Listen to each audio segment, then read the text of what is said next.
एक पल के लिए सोचिए, अगर भारत पर एटम बम यानी न्यूक्लियर बम से हमला हो जाए तो क्या होगा? क्या सिर्फ एक विस्फोट और सब खत्म? या फिर भारत ने पहले से ऐसी तैयारी कर रखी है जो इस विनाशकारी हमले को रोक सके या उसके असर को कम कर सके?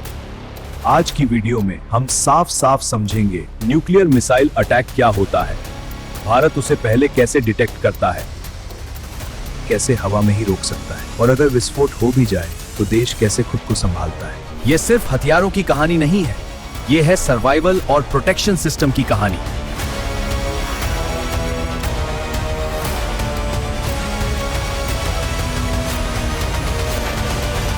न्यूक्लियर अटैक की पहली पहचान, अर्ली वार्निंग सिस्टम। न्यूक्लियर हमला अचानक नहीं होता, पहले मिसाइल लॉन्च होती है और वही सबसे अहम समय होता है। भारत के पास है GSAT-7, GSAT-7A, RSAT-2B, long range tracking radar, swordfish radar, integrated air command and control system. ये सिस्टम मिसाइल लॉन्च के तुरंत बाद उसकी दिशा और स्पीड ट्रैक कर सकते हैं। हवा में ही न्यूक्लियर मिसाइल को रोकना, BMD शील्ड। अगर दुश्मन ने न्यूक्लियर वॉरहेड वाली बैलिस्टिक मिसाइल लॉन्च की तो भारत का ballistic missile defence system active हो सकता है। इसमें शामिल हैं पृथ्वी एयर डिफेंस, वायुमंडल के बाहर इंटरसेप्ट, एडवांस्ड एयर डिफेंस, वायुमंडल के अंदर इंटरसेप्ट, पृथ्वी डिफेंस व्हीकल। इनका काम है न्यूक्लियर वॉरहेड को जमीन तक पहुंचने से पहले ही नष्ट करना। सेकेंड स्ट्राइक, ताकि दुश्मन हमला करने से पहले डरे। न्यूक्लियर सुरक्षा का सबसे बड़ा सिद्धांत है डिटरेंस, मतलब दुश्मन जानता हो कि अगर उसने एटम बम गिराया तो उसे भी जवाब मिलेगा। भारत की समुद्री ताकत, INS अरिहंत, INS अरिघाट, इनके पास K-15 सागरिका, K-4। अगर जमीन पर हमला हो जाए तो समुद्र से जवाब संभव।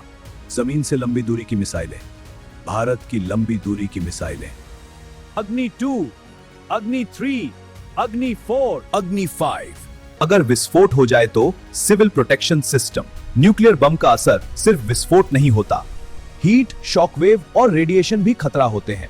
ऐसी स्थिति में काम आते हैं national disaster management authority NDMA, national disaster response force NDRF कार्यवाही में शामिल हो सकता है। Radiation monitoring, emergency medical response, सुरक्षित क्षेत्रों में निकासी, कंट्रोल्ड शेल्टर सिस्टम, सुरक्षित कमांड सिस्टम। बिना नियंत्रण कोई बटन नहीं दबता। भारत का न्यूक्लियर कंट्रोल सिस्टम। रिसर्च और भविष्य की सुरक्षा, defence research and development organisation DRDO, hypersonic technology demonstrator vehicle HTV, mission Shakti, anti satellite capability. Nuclear bomb विनाश ला सकता है, लेकिन तैयार देश हार नहीं मानता। अगर आपको ये जानकारी पसंद आई, लाइक, शेयर, सब्सक्राइब करें, कमेंट में लिखिए सुरक्षित भारत।